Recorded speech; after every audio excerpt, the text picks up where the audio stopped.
Speaking to me now is the new British Welterweight champion, Chris Jenkins. Chris, you wanted the opportunity. You said you were going to produce a big performance when you had the opportunity, and you didn't disappoint us. No, I think it was moving up my weight and stuff, and it was my last fight really. If I was going to lose, I was going to be come back boxing again, so I had to win. So I stepped my game up. So can you just talk us through the fight? I can't really remember much of it, but all I remember is, shut me fucking knob, bossy. Go start again now. I know I can't fucking remember. Let's start again, aren't we? Oh, you're right, go on. The fight, can't really remember much. All I remember is a guy was telling me to just keep boxing and stuff, and I think it was round 9, I think I got on top of him. Went back to the corner, done a bit of showboat. The guy said, basically, wrap up, he's still dangerous, and just kept the game plan. The guy told me to box.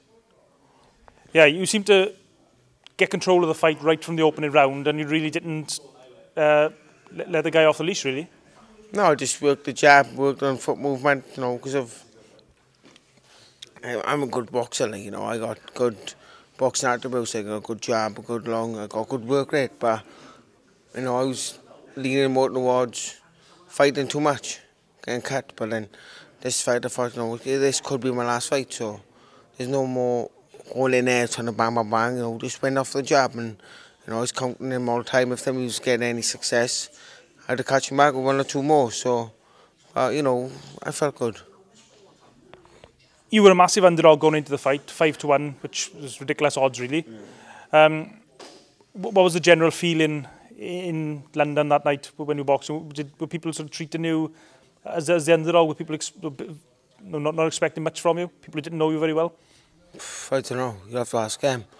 I was nervous and stuff, but you know, the people who come up to support me, they were confident. Gary was confident, but I was a little bit unconfident. But as soon as the fight was going on, I got confident then. I mean, was there any time you were hurt in the fight? I mean, you didn't seem to be phased at any point, really. No, wasn't hurt at all. The only time I was hurt when Gary shot me in the corner. And he hurt my feelings. But no, physically wise, no, nothing punch wise off him. You know, just when Gary shot at me, I was still going to cry at one point. But it was alright. What did Gary tell you in between rounds for when he would give you a bit of a telling off for a bit of showboating, I suppose? He just told me that as it is, he was going into round 10. And he was still dangerous right at the end of the day. You know, Garton's been in his boxer core run. He stopped him around 11. You know, when he keeps coming, he keeps bringing. So, you know, Gary's been himself and he knows, don't arrive, just keep doing what you're doing, and that was the plan. You were fighting a welterweight against the first class welterweight you fought in your career. Did the extra weight make any difference, do you feel? Or did it feel better for you? Did you feel more comfortable at the extra weight? I actually walked around about 11.4. You know, so dropping down to 10 stone. Is hell of a big drop. But, you know, dropping down to 10.7, no problem at all. And I felt strong as well, especially in the championship rounds, 8, 9, 10, 11, 12. I felt really good. Like. Yeah, there was a couple of times, especially in the last quarter of the fight, I suppose, where you seemed to be pushing him back and you seemed to be actually hurting him. Yeah, I don't know. Like, I think it's just the work rate on my shots really pushing him back more than anything. I won't call myself a puncher, but, you know, I can dig a little bit, but you know, the 9th round is a big round, 10th round he come back a bit, 11 and 12 I thought I won fair, you know. I've watched a lot of your fights as an amateur and as a pro, and I think you seem to be a type of guy who enjoys to fight, who enjoys just to stand and trade and get stuck in. How was it difficult for you to put up such a controlled performance like you did? Yeah, at times, yeah, but like we've been sparring in the gym, you know, I got my red if and we've been sparring with 20 dicks, some people like that. You know, we've been having the spars and Gary's been telling me just keep boxing and, you know, doing it in the gym, and it paid off in the ring on fight night, so, but I know Gary was telling my ear all the time, just keep boxing. And how much of an influence has Gary Lockett been on your career? You know, he's been good. You know, he let me come here about 4 or 5 years ago. He let me go join the old gym and new fit. And then, you know, we come closer through time. You know, not just in boxing, but out of boxing as well, you know. At the end of the fight, I think I was watching on television, everyone I was sitting with felt you won. Were you 100% confident you'd won the fight and you were going to get the decision? Yeah, that's why I started crying like a girl because I knew I won. But no, I knew I won the fight because, you know, I didn't feel as if I took many punches all through the fight. I was landing with him, so... But in the back of my mind, it was kind of like when I boxed out in Ireland, when I thought I beat the fella, and he ended up beating me by 6-7 rounds. So, you know, well, that was on the back of my mind, but I could see Gary laughing and Mo, and so on. I knew for a fact I had it, but then just started crying, so... And what was it like when they announced the decision on the new British Welterweight champion, Chris Jenkins? I don't know, just crying. No, I was happy, you know, overjoyed, you know, all the years of taking last minute fights, getting so close with Nurse, and then just basically trying to get through. You know, people think that we're meant to be boxers, but you know, I work as well. So you're trying to work. You got kids, you got a wife and stuff. You got bills to pay at the end of the day. So now hopefully I can start earning some good money out of this boxing game. And you mentioned your wife and kids there. Obviously, your wife Helen was there on the night. But what was it like bringing that belt back to show your boys? My boys were mad. They were right for about 10 seconds, and they wanted me to go to shop and buy dinosaurs for them. So, you know, as soon as they seen it, they said, "Dad, you got money? Can I buy, you know, get me dinosaurs?" So we straight down Smith's Toys with it then. So they weren't too impressed by the British Championship, were they? No, not really. No, give them an hour, and it was out like that. I can have dinosaurs because they've been away. So dinosaurs come first, but you know, when they're older, they realise it, won't they? And I think that belt there, if we just hold up to the camera, I mean, it's a stunning belt. I think this is probably the most, in recent years, probably the most photographed Lonsdale belt, because every time I see you on your social media, there's a picture of you with family members, fans, friends, and of course the belt. It's been mental, like, you know, because I come home and my phone basically broke because everyone was texting me and stuff, but then I spoke to Gary and stuff, and people around me said, "Look, you need to get out there, you need to be showing people, you know, because I don't sell good tickets." So, you know, I went to Enzo's gym down the bottom of mine, went to the bandman boxing, I went to see family, friends, I went to the grave to see my mate, like, who passed away. So, you know, just go out seeing people, show my face around there, try and get, like, get more in the public eye, rather than just being training home, etc. Or just working home. So, yeah, you know, I think everyone's happy for me, really, because they know what I've been for the last couple of years, especially family members like my wife, my mother-in-law, father-in-law. They know it's been tough, and really, like, you know, and close friends as well as Gary. After the fight, you posted a picture on social media, or someone did, with your urine sample. Yeah. It was very red. I mean, I presume that was blood, was it? Yeah, it was blood. It was. It's normal because everyone's like, your kidneys are sitting down, go to hospital, but the facts were, after a 12-round fight, you're getting bashed about, and there's all the proteins and stuff that's in your thing, just basically comes through your urine. Within about half hour, 40 minutes of that picture getting taken, I was actually peeing clear, so there's nothing to worry about, because I did see a lot of people writing stuff. I was like, calm down, man, do you know what I mean? Well, it is what it is, isn't it? I mean, I saw a few videos. I think BT did a cameraman or a camera crew in your changing room after the fight. But what was it like in the changing room with Gary and your team, just celebrating the win? I think everyone just landed. Like, Ozzy was like, yes, bruv. And then you had Alistair then, the big Spanish. Gary was chuffed, you know. All of us were chuffed, and it was like, and Liam Williams' dad came in to see me, and I can't remember seeing him, but I can, you know what I mean? He was like, yes, you've done it and stuff like that. Liam was fighting that night. I missed his fight, I was gutted, but it was like everyone was going, yes, you've done it, and I was like, what's happened? You know, it didn't sink in. And then I was having a laugh and a joke on BT's interview me after the fight, like, you know, being like I am, trying to put a big front up, but in fact, I was dying of crying. I seen her and just started crying. But it showed how much it meant to me and the wife, because, you know, when she was getting into it, she was crying herself. So, you know, it's been a tough time. Because, of course, a lot of people forget, it's not just you of course, have got to do the boxing, but, of course, your family and your wife have got to make a lot of sacrifices for your career. Yeah, well, like, my wife just stayed home, my mum, you know, and I collapsed back in 2015, I think it was, making weight before. In Ireland, I ended up in hospital after the fight.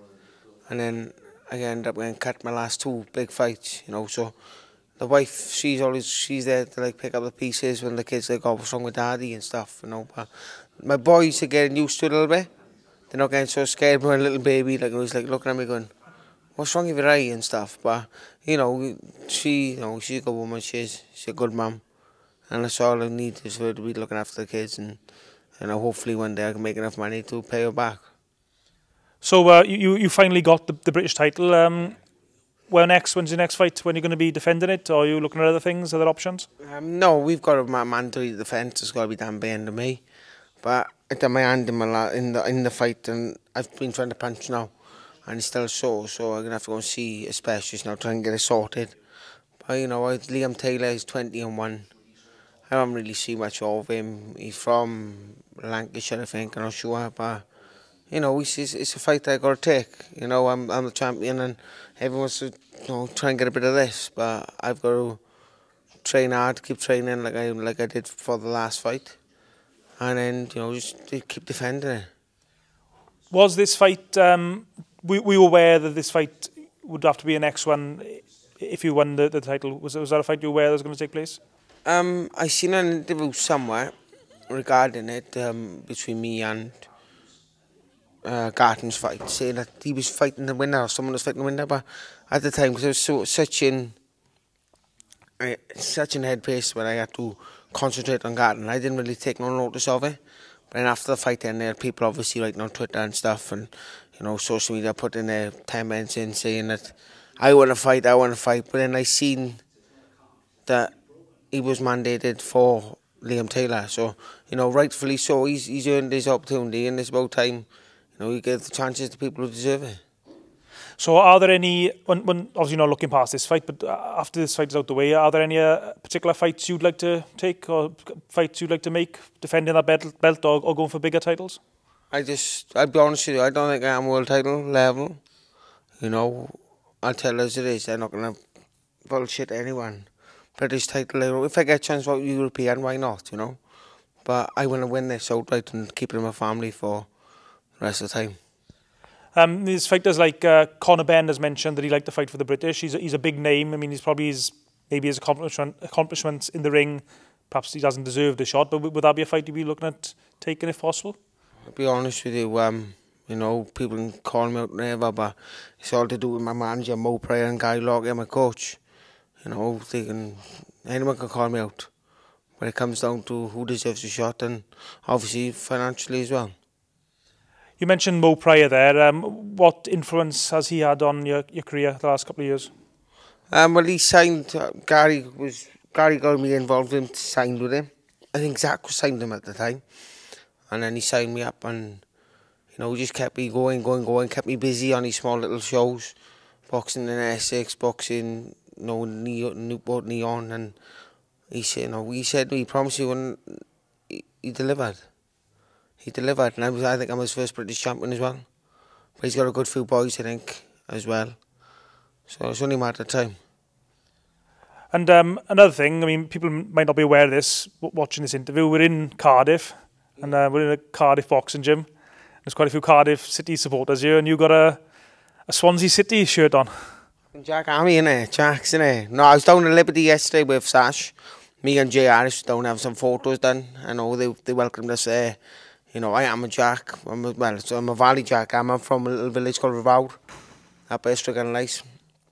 And, obviously I'm a Jack. I'm training in Cardiff, so what better thing to wear my top of the gym? Well, it is what it is, isn't it? And have you got any sponsors you'd like to mention just for sticking with you and supporting with you through all the tough times?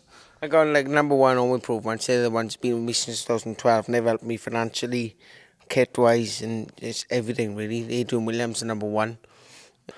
We've got ISO Fitness and a good friend of mine, Carif Thomas, owns the gym in Ponty. He's got everything there I need, like for running, weights, etc. I got ringside and obviously for the gloves, the kit. The kit costs a lot in the gym. So, we get free kit off him. Dave's a legend. Demon Shield and Dan, the crazy man as he is. He's mental, man, but fair play. If he does one thing right, he does do good gum shields. If you want any, go to him. You got AJMN, who's just recently come on board. Alistair and Joel. And they're like my new strength and conditioning team as well. So, we're adding things on, and it's paying off, on the fight. And last but not least, we had Constructive Safety Solutions Limited. That's Tony Bryan that was. He bought me a pair of trainers to play to him. And of course, it's important these sponsors obviously support you because it allows you to box and train like you are now today. Well, where I'm living, coming to the gym, I'm up in Cardiff roughly 4 days a week, and it's 110 mile up and back. You know, so it's working out not far off 15, 20 quid a day I've got to put in the car. So, you know, if anyone can help me or if there's anyone wants to jump on board, they're more than welcome to get in contact with me, whether it's cash or with everything, you know, anything they can think they can provide for me to help me out in camp. They're more than welcome to drop me a message and see if we can do something. We're just joined by Chris's trainer, Guy Lockett. Gary, I think everyone could see your emotion on the night when Chris won that belt. Couldn't help myself. You know, I tried to keep a poker face, but I think it's only so long. And Chris broke me, I think, by winning. Were you, like us all, well, everyone who supported Chris, were you nervous about the cuts? Was that something that was constantly on your mind, or were you confident Chris could box his way through the fight without that being an issue? Yeah, I mean, we had not a game plan. I don't really. I just I try to influence the fighter to box in a certain way. It wasn't just about Chris boxing. It was about working in 2 and 3 phases, making the initial attack, whether it would be a feint or a flick or just a touch of the jab, or maybe a movement. We knew that Garton would try to play the counter game and he would try to force things, because I don't think he could have beaten Chris in a boxing match. So I think Chris did that. You know, he did it really well, and he was coming on the second phase really good. And I said to Chris in the corner, I basically said, look, don't step on the gas too soon because you need it in reserve, because he's going to come on strong in the last 4 rounds. And luckily enough, you know, the way Chris boxed, I think he broke Johnny down. And by the time the championship rounds came, I think Chris had it in reserve rather than Johnny, you know. And I think they said that Johnny had a bad night and maybe he looked old or whatnot. I think Alan said he looked a little old, but you know, let's not forget that Chris fought a really good fight. And it doesn't really matter about anything else. Chris is the British champion, and nobody will ever be able to take that away from him. So, you know, I for one, I'm very proud of that, and I know Chris is too. So, Chris mentioned there when we were speaking earlier, in between was rounds 9 and 10. Chris got a little bit excited, shall we say, towards the end of the round, and I think a lot of people laughed or smiled when you grabbed him and literally threw him in the corner. And what type of things were you telling Chris? Well, that's what a coach should do. You know, that's what a good coach should do. And you know, I'm old school. I don't like all the showboating and all the bad mouthing and all that type of stuff. And I think if you saw the lead up to their fight in the press conference and stuff like that, they were both gentlemen, and that's how I like it to be. You know, it's you know, you do get a little bit of needle every now and again, but this new thing of, you know, back and forth on social media, and that just makes me feel uncomfortable. But obviously in the fight, then, you know, I don't like the showboat, and I think Chris isn't like that anyway. But I think at the end of that round 9, I think he thought, you know, I've got this in the bag. So I think it was like relief and excitement. But you know, look, we were 4 rounds away or 3 rounds away from winning the fight, so didn't need to do stuff like that. So I give him a little bit of a telling off, and he went out then in the 10th and lost the 10th. So brilliant. Perhaps the telling off didn't do very good at all, but no, it come good in the end. And you know, if you see the 12th round, you know, he didn't stop throwing punches, did he? It was brilliant. So. I mean, I asked Chris this as well. What was the atmosphere like in the changing room after the fight? I mean, it seemed like, I don't know, difficult to describe, watch on TV. Well, it's just amazing, and obviously for the boxing fan, they see the boxing. They don't see what goes on behind the scenes. They don't see, you know, they don't see Chris. Chris was he was very down a year ago when, you know, we're not just talking about boxing. A couple of things happened in his personal life, and he wanted to pack it in, but I just said, look, please trust me. I said, we need just a little bit of luck. You get a shot and you'll be a champion. And this opportunity came up, and it just came up out of the blue, and I just had a feeling he's going to get this shot. And if he gets this shot, if we can get him this shot, and the border control were like, hang on now, you know, he's a career light welter, or super lightweight as they call it now. You know, we're not sure. So I pleaded with him. I said, look, he wins this fight. really? I said, look, he wins this fight. Look, give us a chance. Put him in the ring. We'll do it championship weight the day before. And please make a decision after that, as long as he comes through it with no cuts and whatnot. So, luckily enough, you know, Frank Warren Promotions put the application in, and the board accepted it, and the rest is history. So it's just a great story, and it's like I said to Chris before the fight, I couldn't care if you win this fight and then you lose it in your first defence. They'll never be, but listen, we don't want to lose it in the first defence now. We just want to go on and on. So, but you know the point I'm making is, you know, once you win it once, nobody can ever take it away from you. And brilliant. It was just a brilliant night, and just a great couple of days. And I think he's still on a high now. So. Chris is a lively character. He's been in the gym now for the last, was it 2 or 3 years or so? I mean, what's he like to have in the gym, mixing with the other boys? Oh, he's brilliant to have in the gym. I mean, listen, we all know that. He gets on with everyone. Everybody thinks he's mad as a hat there, you know. But you know, it's just been a little bit sad for the time that he's been here. There's been no opportunities. He hasn't really earned a lot of money, next to nothing really. So, you know, he had a half decent payday for this one. But you know, from now on, I think he's where he should be. He should be in these big fights. He has a mandatory coming up against Liam Taylor. We're not sure of the date yet, maybe June.